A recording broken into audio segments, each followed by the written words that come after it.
Getsu Fuuma Den was developed by Konami and released on the Famicom in 1987. You play as Getsu Fuuma, who is out for revenge against a demon for killing his brothers. Perhaps revenge isn't the most pious motivation for an 8-bit hero, but it's always refreshing to have a non-save the damsel in distress plot. Gameplay begins on a world map, where you follow paths to shops, NPCs, lots of side-scrolling levels, and more. While on the world map, the start button allows you to view your inventory, but not use it. While in the side-scrolling levels, there are 2 red bars in the top left of the screen. The one below reflects Fuma's health, while the one above tracks his experience with the sword. Although there are other weapons available in the game, only the sword becomes more effective the more you use it. You can pause the game with the start button, and while paused, scroll through your inventory. The items that were on the top row in the world map can be scrolled through with B, while those on the bottom can be scrolled through with A. Then simply unpause to activate the item. Although more than one item can be active, you will have to activate them one at a time.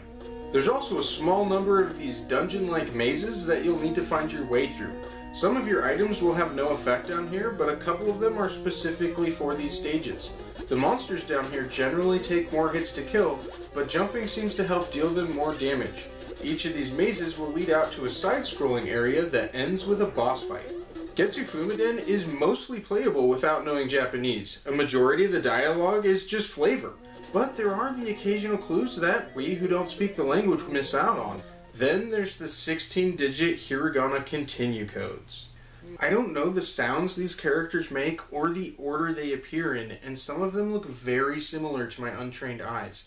Instead of taking like 10 seconds to input the whole thing, it was taking me that long per character. And although I was usually pretty accurate, there were a few times I had to redo it.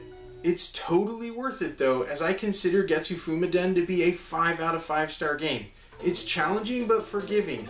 The different gameplay styles keep it fresh. The boss fights are good, and it just keeps you coming back for more. If you've already played it, how well would you rate Getsu Fuuma Den? Or if not, do you intend to? I'd love to read all about it in the comments.